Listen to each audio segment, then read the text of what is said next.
আগামী 25 ডিসেম্বর দেশে ফিরছেন বিএনপি ভারপ্রাপ্ত চেয়ারম্যান তারেক রহমান। মঙ্গলবার লন্ডনে যুক্তরাজ্য বিএনপি আয়োজিত বিজয় দিবস উপলক্ষে এক আলোচনা সভায় দেয়া বক্তব্যে তিনি একথা জানান। নেতাকর্মীদের ঐক্যবদ্ধ থাকার আহ্বান জানিয়ে আগামী জাতীয় নির্বাচন নিয়ে আশাবাদ ব্যক্ত করেন তিনি। বলেন, 2 মাস পর দেশে বহুল প্রত্যাশিত জাতীয় নির্বাচন অনুষ্ঠিত হতে যাচ্ছে। এটি দায়িত্বশীল রাজনৈতিক দল হিসেবে জনগণের মধ্যে সচেতনতা সৃষ্টি এবং তাদের সামনে একটি সুস্পষ্ট পরিকল্পনা তুলে ধরা বিএনপির গুরুত্বপূর্ণ দায়িত্ব।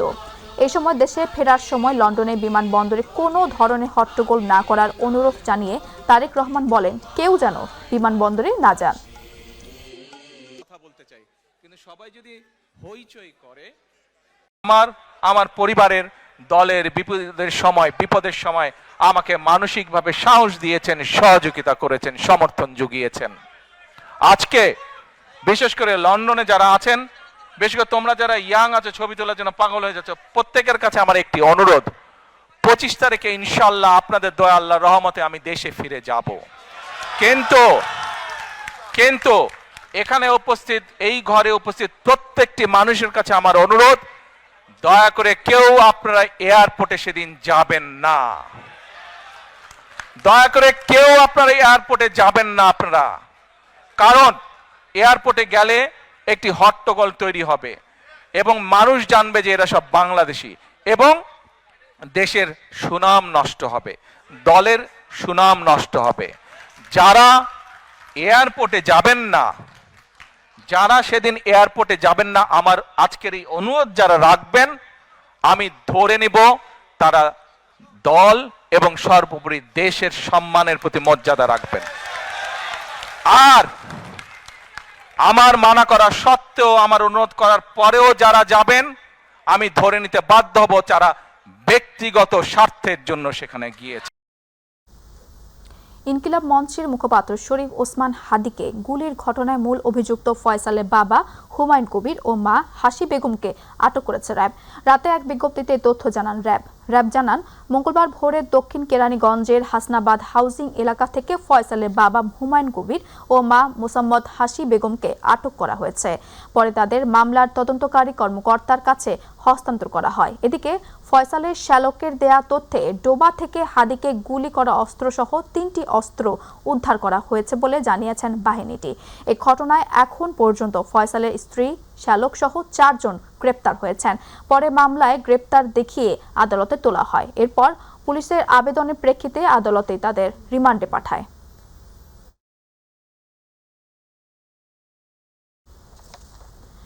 আসন্ন ত্রয়োদশ সংসদ নির্বাচন পর্যবেক্ষণ মিশন মোতায়েনের সিদ্ধান্ত নিয়েছেন ইউরোপীয় ইউনিয়ন। রাতে জোটটির কূটনৈতিক শাখা দ্য ইউরোপিয়ান এক্সটার্নাল অ্যাকশনের ওয়েবসাইটে এ তথ্য প্রকাশ করা হয়।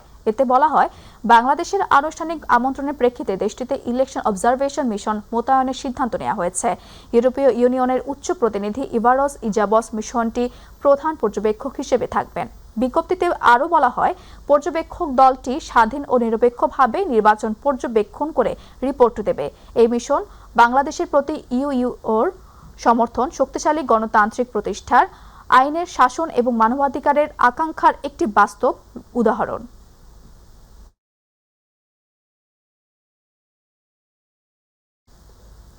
24 জুলাই আগস্টে গণ অভ্যুত্থানে কারফিউ দিয়ে ছাত্র জনতাকে হত্যার উস্কানি দেয়া সহ মানবতা বিরোধী অপরাধের মামলায় শেখ হাসিনার উপদেষ্টা সালমান এফ রহমান ও সাবেক আইনমন্ত্রী আনিসুল হকের বিরুদ্ধে আনুষ্ঠানিক অভিযোগ গঠনের উপর শুনানির দিন ধার্য রয়েছে আজ। আন্তর্জাতিক অপরাধ ট্রাইব্যুনাল 1-এর চেয়ারম্যান বিচারপতি মোহাম্মদ গোলাম মর্তুজা মজুমদারের নেতৃত্বাধীন 3 সদস্যের বিচারিক প্যানেল এই শুনানি হবে। ফরমাল জাজ গঠন নিয়ে প্রথমে শুনানি করবে প্রসিকিউশন, এরপর করবে আসামি পক্ষের আইনজীবীরা। যদিও এই মামলায় সালমান আনিসুলের হয়ে লড়তে বিদেশে আইনজীবী চাওয়া হয়েছে বলে জানিয়েছেন তিনি। উভয় পক্ষের শুনানি শেষে এই বিষয়ে পরবর্তীতে আদেশের জন্য রেখেছেন আদালত। তবে আনুষ্ঠানিক অভিযোগ গঠন নিয়ে শুনানির জন্য আজকের দিন নির্ধারণ করা হয়।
দর্শক, এই মুহূর্তে ট্রাইব্যুনালের সামনে আছে সহকর্মী SM আরিফ, যুক্ত হচ্ছে তার সাথে।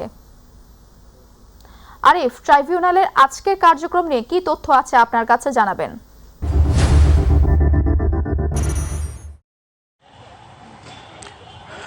আজকে দুইটি ট্রাইব্যুনালেই মামলার কার্যক্রম রয়েছে। ট্রাইব্যুনাল 1-এ 3টি মামলা রয়েছে।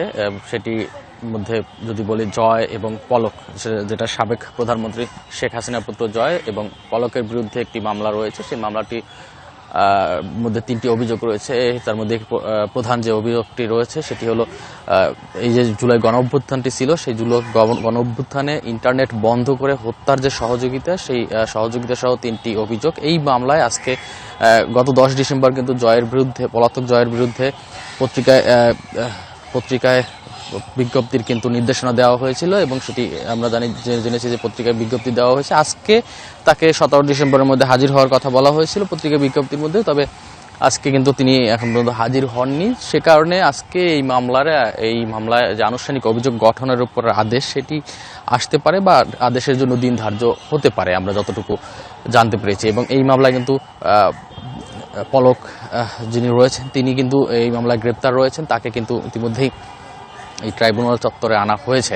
আরেকটি মামলা রয়েছে আনিসুল হক এবং সালমান এফ রহমান, সাবেক দুই আওয়ামী লীগ নেতা, একজন কিন্তু মন্ত্রীও ছিলেন, আইনমন্ত্রী ছিলেন আনিসুল হক, আরেকজন ছিলেন সাবেক প্রধানমন্ত্রী শেখ হাসিনার উপদেষ্টা। তো এই সালমান এফ রহমান, এই যে দুইজনের বিরুদ্ধে যে মামলাটি রয়েছে সেখানে 5টি অভিযোগ। এই যে জুলাই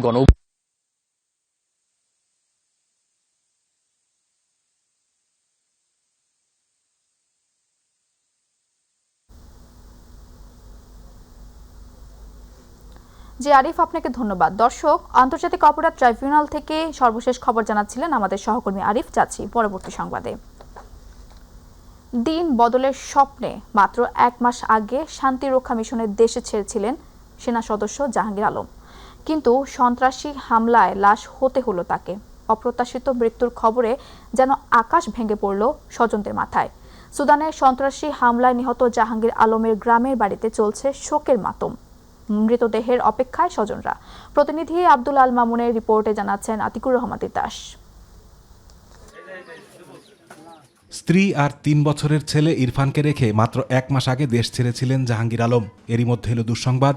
বাবার মৃত্যুর খবর শুনে বাড়ির উঠান জুড়ে এখন শুধু কান্না আর হাহাকার। বাবার আদর কি তা বোঝার আগেই বাবাকে হারাতে হলো ছোট্ট ইরফানকে। সুদানে সন্ত্রাসী হামলায় নিহত সেনা সদস্য জাহাঙ্গীর আলমের বাড়ি কিশোরগঞ্জের পাকুন্দি উপজেলার জাঙ্গালী ইউনিয়নের তারাকান্দি গ্রামে। 2014 সালের অক্টোবর মাসে সেনাবাহিনীতে সৈনিক পদে যোগ দেন জাহাঙ্গীর। শান্তিরক্ষা মিশনে দায়িত্ব পালনের স্বপ্ন নিয়ে 1 মাস 7 দিন আগে সুদানের আবেই শহরে যান তিনি। পরিবারের সদস্যরা জানান, সন্তানের ভবিষ্যৎ চিন্তা করে জীবনের ঝুঁকি নিয়ে বিদেশের মাটিতে দায়িত্ব পালন করছিলেন তিনি। অবস্থা আপনারা আসছেন, দেখছেন, অত্যন্ত শোচনীয়। সেই মূলত এই উপার্জনশীল ছিল, পিতা একেবারে কৃষির উপর নির্ভরশীল। সরকারের কাছে আমাদের প্রত্যাশা থাকবে ওনার ফ্যামিলির ছেলে আছে, বউ আছে, ওনাদের যাতে একটা সম্মানজনকভাবে বেঁচে থাকতে পারে সমাজে, এতটুকু যাতে সরকার করে দেয়। জাহাঙ্গীর আলমের মৃত্যুর খবরে বারবার মূর্ছা যাচ্ছেন স্ত্রী, কান্না থামছে না মায়ের, শোকে স্তব্ধ পুরো এলাকা। পরিবারের উপার্জনক্ষম মানুষটিকে হারিয়ে কাতর স্বজনরা। বাবার আটায় ভাটায় দিছি, বাবা তুমি যাও, তোমার লাগে আমি দেহরবা নমা চলিয়া, তোমার আল্লাহ আমার যে বউয়েরটা নিচে বউ যেন আল্লাহ ফালা দিয়া। তোমরা ছেলে নাতি আমরা কিবা চল বন্ধেন, তোমরা চলার পথের ব্যবস্থাটা চাইতেছি, তোর কামাই সুদ নাই। ইউএনও জানালেন, মরদেহ দেশে ফেরত আনার ব্যবস্থা সহ সরকারের পক্ষ থেকে সব ধরনের সহযোগিতা প্রদান করা হচ্ছে। সরকারের যে অন্যান্য সহযোগিতাগুলো সরকারের পক্ষ থেকে তুলে দিবে, সেগুলো যথাসময় আমি তাদের কাছে পৌঁছায় দেবো এবং উপজেলা প্রশাসন ব্যক্তিগতভাবে এই পরিবারের পাশে সবসময় আছে। 3 ভাইয়ের মধ্যে জাহাঙ্গীর আলম ছিলেন মেঝো। আতিকুর রহমান তিতাস, মাই টিভি। একসময় রাজকীয় ইতিহাস আর প্রথিতযশা ব্যক্তিত্বদের পদচারণায় মুখর ছিল রাজশাহী নগরীতে প্রাচীন একটি রাজবাড়ি। সময় প্রয়োজনে নয়, বরং অযত্ন আর হঠাৎ ভাঙচুরে আজ বিলীন হওয়ার পথে সে রাজপ্রাসাদ। ভাঙ্গা বাড়ির নিচে পাওয়া রহস্যময় একটি কাঠামো ঘিরে সৃষ্টি হয়েছে কৌতূহল। প্রতিনিধি শাহরিয়ার অন্তর তথ্যচিত্রে আরো জানাচ্ছেন শামস সারবেজ উচ্ছ্বাস। একসময়ের রাজপ্রাসাদ সময়ের প্রয়োজনে আজ প্রায় বিলীন। দীঘাপতিয়ার রাজা হেমেন্দ্র কুমার রায়ের ছেলে সন্দীপ কুমার রায় এই বাড়ি নির্মাণ করেছিল। মাঝে মাঝে এখানে আসতেন রানী হেমন্ত কুমারী দেবী। এই বাড়িতেই একসময় বসবাস করেছেন সাবেক গভর্নর মাদার বক্স, ভাষা সৈনিক আতাউর রহমান সহ বহু প্রতিযশা ব্যক্তি। রাজনৈতিক, সামাজিক ও সাংস্কৃতিক নানা আয়োজনে মুখর থাকত ভবনটি। এটা দীর্ঘদিন পরিত্যক্ত অবস্থায় পড়েছিল। এটা পুরাতন বিল্ডিংটা আমাদেরকে রাখাটা খুবই জরুরি ছিল। কিন্তু হঠাৎ করেই কাউকে না জানিয়ে ভবনটির একটি বড় অংশ ভেঙে ফেলা হয়। এতে ক্ষোভ প্রকাশ করেন স্থানীয় বাসিন্দারা। ভাঙার পর বাড়ির নিচে দেখা মেলে একটি রহস্যময় কাঠামোর, যাকে অনেকেই সুড়ঙ্গ বলে মনে করছেন। রাজার আমলের বাড়ি, সে রাজার আমলের জিনিস, একদম আগেকার মানুষ এটা মানে করে রাখতো, কি হিন্দুর একদম করে রাখতো। দেখার পর এটা মনে হলো না যে এটা সুড়ঙ্গ হবে। এটা সুড়ঙ্গ না, এটা হয়তো ডোবা ছিল, উঁচু করে আপনার ঘর তৈরি করা হয়েছে। ভাঙা বাড়ির সেই কাঠামো দেখতে ভিড় করছেন নানা বয়সী মানুষ। এক একজনের মনে এক এক ধরনের কৌতূহল আর রহস্য। আপনার দেখাশোনার জন্য এগুলো ওদেরকে দায়িত্ব করে নিয়ে এইসব জায়গা আপনার টেন্ডারে দেওয়া উচিত। পুরাতন স্থাপনা, এই যে পাশার একটা আছে, এটাও নাকি ভাঙবে শুনলাম, তো না ভাঙাই মানে বেটার হবে। তবে ইতিহাসবিদরা বলছে এটি কোনো গোপন সুড়ঙ্গ নয়, বরং এটি তৎকালীন স্থাপত্য কৌশলের অংশ। হেমন্ত কুমারী রানী যিনি ছিলেন, ওনাদের পরিবারের বাড়ি, এবং এখানে বহু মানুষ আসা যাওয়া করতো। নিচেই কিন্তু এরকম ব্যবস্থা, এটা একটা কৌশল, বাড়িটাকে ঠান্ডা রাখা, ভূমিকম্প থেকে রক্ষা করা। নিচের অংশটা মজবুত করার জন্য, যাতে করে আর্দ্রতা না ওঠে উপরে, সেজন্য তারা আর্টসের সারি দিত সেখানে। এইটা নিয়ে যে আমরা অনেকেই অনেক কিছু ভাবনা চিন্তা করছি, ঠিক ততটা এটা নয়। বাড়িটির অধিকাংশ ভেঙে ফেলা হলেও অবশিষ্ট অংশ ভাঙার বিষয়ে নিষেধাজ্ঞা দিয়েছে রাজশাহী জেলা প্রশাসন। তবে এই ঐতিহাসিক স্থাপনাগুলো সংরক্ষণের জন্য দ্রুত কার্যকর পদক্ষেপ নেয়ার দাবি স্থানীয়দের। শামস তাবরিজ উচ্ছ্বাস, মাই টিভি নিউজ ডেস্ক। মহান বিজয় দিবসে জুরাইন কবরস্থানে ঢাকার অভিভক্ত সাবেক মেয়র সাদেক হোসেন খোকার কবর জিয়ারত করেছেন দলীয় নেতা কর্মী ও শুভাকাঙ্ক্ষীরা। এ সময় দীর্ঘ 12 বছর পর বিদেশ থেকে ঢাকায় ফেরত এসে সাবেক মেয়রের কবরে শ্রদ্ধা জানিয়ে তার মাগফিরাতের জন্য জিয়ারত দোয়া করেন এক সময়ের এপিএস সিদ্দিকুর রহমান মান্না সহ অন্যান্যরা।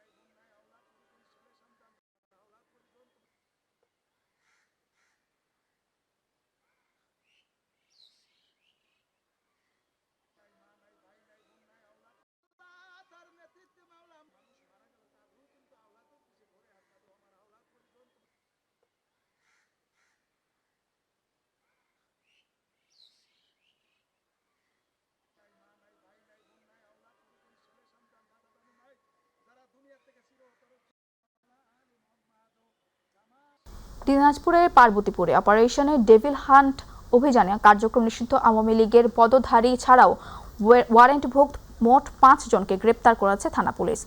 পার্বতীপুর মডেল থানার নবাগত অফিসার ইনচার্জ এম.এ. ফারুকের নির্দেশে উপজেলার বিভিন্ন স্থানে অভিযান চালিয়ে তাদের গ্রেপ্তার করা হয়। গতকাল সন্ধ্যায় আদালতের মাধ্যমে তাদের জেল হাজতে পাঠানো হয়।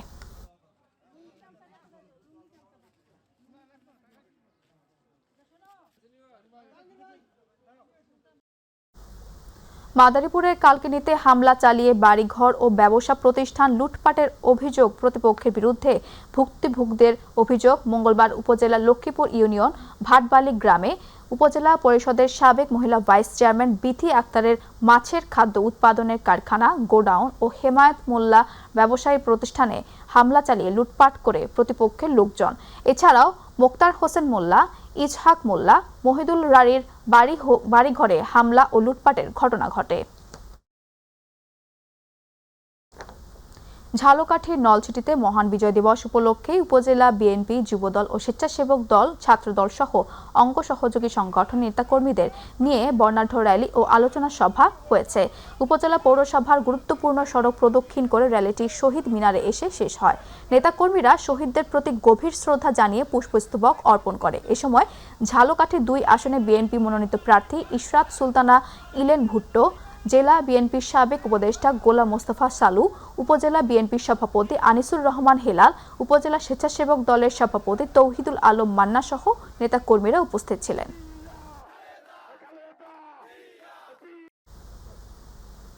মহান বিজয় দিবস উপলক্ষে নারায়ণগঞ্জের রূপগঞ্জে তারাবো পৌর বিএনপি ও অঙ্গ সংগঠনের উদ্যোগে বিজয় র্যালি হয়েছে। রূপগঞ্জের তারাবো পৌরসভায় এই বিজয় র্যালিটি অনুষ্ঠিত হয়। এ সময় তারাবো পৌর বিএনপির সভাপতি তাশিক হক ওসমান, সাধারণ সম্পাদক হাফিজুর রহমান পিন্টু, সাবেক নারায়ণগঞ্জ জেলা বিএনপির ভারপ্রাপ্ত আহ্বায়ক নাসির উদ্দিন, তারাবো পৌর যুব দলের আহ্বায়ক আফজাল কবির সহ আরও অনেক নেতাকর্মী উপস্থিত ছিলেন।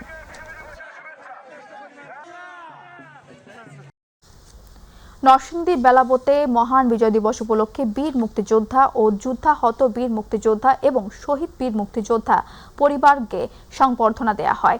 উপজেলা প্রশাসনের আয়োজনে উপজেলা নির্বাহী কর্মকর্তা উম্মে হাফসা নাদিয়ার সভাপতিত্বে এই সংবর্ধনা দেয়া হয়। এ সময় সহকারী কমিশনার মোহাম্মদ আজিজ সারতাজ জায়েজ, বেলাবো থানা অফিসার ইনচার্জ SM আমানুল্লাহ, উপজেলা বিএনপির আহ্বায়ক আহসান হাবিব বিপ্লব, উপজেলার মুক্তিযোদ্ধা কাউন্সিলর আহ্বায়ক শামসুল হক, সদস্য সচিব আব্দুল খালেক মাস্টার, জামায়াত আমির জহিরুল ইসলাম, এনসিপির আহ্বায়ক সাইদি হাসান নওফেল উপস্থিত ছিলেন।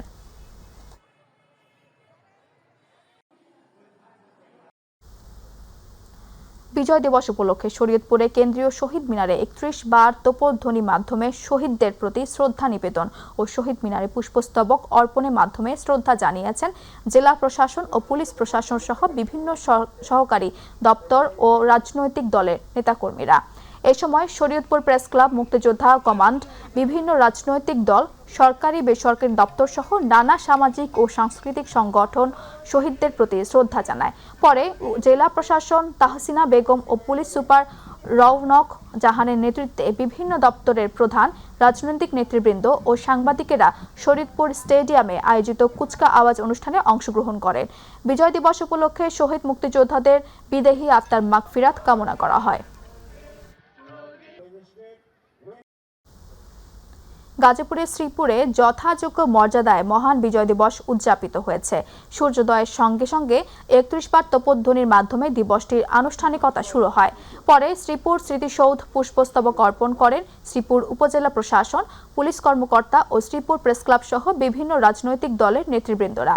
শ্রীপুর সরকারি পাইলট উচ্চ বিদ্যালয় প্যারেড রাউন্ডে কুচকা আওয়াজের অংশ সহ স্মৃতিসৌধে পুষ্পস্তবক অর্পণ করেন শ্রীপুর উপজেলা নির্বাহী অফিসার সজীব আহমেদ। গাজীপুর 3 আসনের বিএনপি মনোনীত এমপি প্রার্থী ডাক্তার রফিকুল ইসলাম বাচ্চু সহ বিভিন্ন রাজনৈতিক ও সামাজিক সংগঠন পুষ্পস্তবক অর্পণ করেন।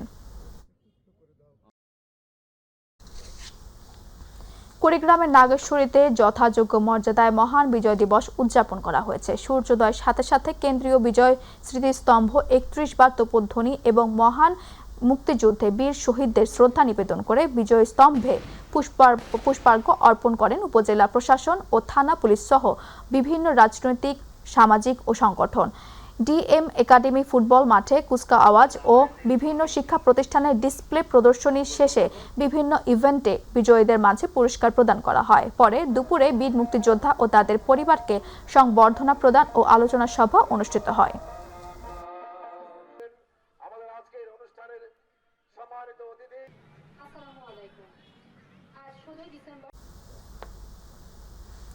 মানিকগঞ্জের ঘিওরে যথাযোগ্য মর্যাদায় পালিত হয়েছে মহান বিজয় দিবস। ঘিওর উপজেলার বীর মুক্তিযোদ্ধা ও শহীদ পরিবারের সদস্যদের সংবর্ধনা দেয়া হয়।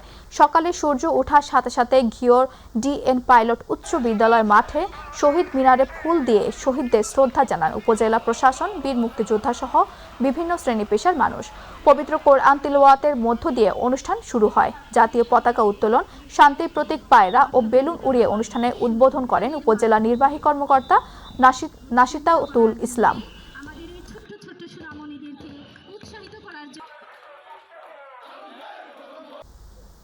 মহান বিজয় দিবস উপলক্ষে গণ অধিকার পরিষদ চট্টগ্রাম মহানগরীর উদ্যোগে বিজয় র্যালি হয়েছে। নগরীর কাজীর দেউরি মোড় থেকে শুরু হওয়া র্যালিটি বিভিন্ন সড়ক প্রদক্ষিণ করে চট্টগ্রাম কেন্দ্রীয় শহীদ মিনারে গিয়ে শেষ হয়। র্যালিতে উপস্থিত ছিলেন গণ অধিকার পরিষদের উচ্চতর পরিষদের সদস্য জসিমউদ্দিন আকাশ, চট্টগ্রাম বিভাগীয় সাংগঠনিক সম্পাদক লোকমান হোসেন সহ দলের কেন্দ্রীয় ও মহানগর নেতৃবৃন্দ। মহান বিজয় দিবস শহীদদের প্রতি শ্রদ্ধা ও দেশনেত্রী বেগম খালেদা জিয়ার রোগ মুক্তি কামনায় দোয়া ও মিলাদ অনুষ্ঠান অনুষ্ঠিত হয়েছে। রাজধানীর উত্তরখান থানা মহিলা দলের সভাপতি কাজল রেখা এবং ৪৬ নং ওয়ার্ড যুব দলের সাবেক সাধারণ সম্পাদক আনিসুর রহমান রুবেলের আয়োজনে অনুষ্ঠানে প্রধান অতিথি ছিলেন উত্তরখান থানা বিএনপির যুগ্ম আহ্বায়ক সরকার রফিকুল ইসলাম মুকুল। বিশেষ অতিথি ছিলেন উত্তরখান থানা বিএনপির যুগ্ম আহ্বায়ক আনোয়ার হোসেন সরকার। এ সময় উত্তরখান থানা বিএনপির আহ্বায়ক কমিটির সদস্য ইঞ্জিনিয়ার মনিরুজ্জামান, বিমানবন্দরের থানা মহিলা দলের প্রতিষ্ঠাতা সদস্য সচিব শারমিন আক্তার উপস্থিত ছিলেন।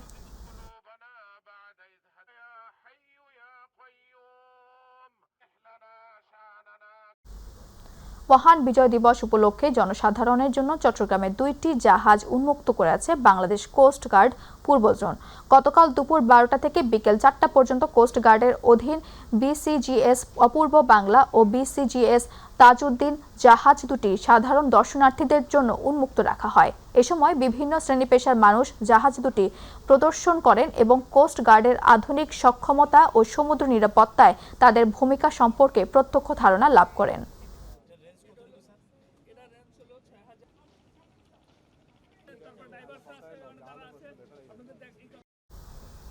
গাজীপুর 2 আসনে বিএনপির মনোনয়ন পুনর্বিবেচনায় দাবিতে টঙ্গীতে গণমিছিল করেছে স্থানীয় বিএনপি ও অঙ্গ সংগঠন নেতাকর্মীরা।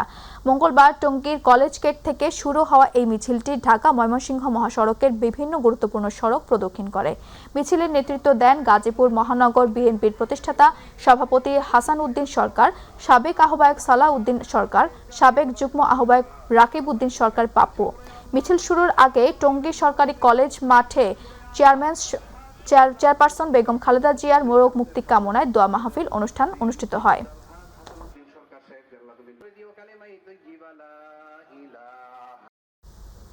গাইবান্ধা সাদুল্লাপুরে 16 ডিসেম্বর মহান বিজয় দিবস উপলক্ষে 90 দশকের ছাত্রদল নেতৃত্ববৃন্দ উদ্যোগে আলোচনা সভা ও দোয়া মাহফিল অনুষ্ঠান অনুষ্ঠিত হয়েছে।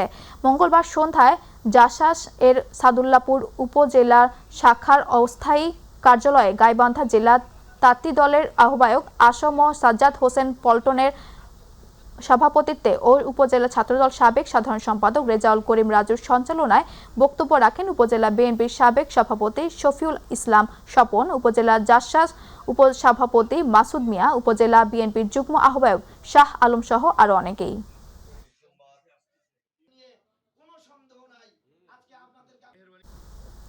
মহান বিজয় দিবস উপলক্ষে রাজধানীর উত্তরায় প্রীতি ফুটবল ম্যাচ অনুষ্ঠিত হয়েছে। স্বেচ্ছাসেবক দল ঢাকা মহানগর উত্তরের সহসভাপতি মোস্তফা কামাল হৃদয়ের সভাপতিত্বে অনুষ্ঠানে প্রধান অতিথি ছিলেন স্বেচ্ছাসেবক দলের সাবেক সহসভাপতি মোহাম্মদ জামির হোসেন। বিশেষ অতিথি ছিলেন ঢাকা মহানগর উত্তর ছাত্রদলের সাবেক সভাপতি মেহেদি হাসান রুবেল। অনুষ্ঠানটির উদ্বোধন করেন 11 নম্বর সেক্টর ওয়েলফেয়ার সোসাইটির ভারপ্রাপ্ত সভাপতি ফিরোজ জামান। অনুষ্ঠানে প্রীতি ম্যাচে অংশগ্রহণকারী 2 দলের হাতে ট্রফি তুলে দেন প্রধান অতিথি জামির হোসেন।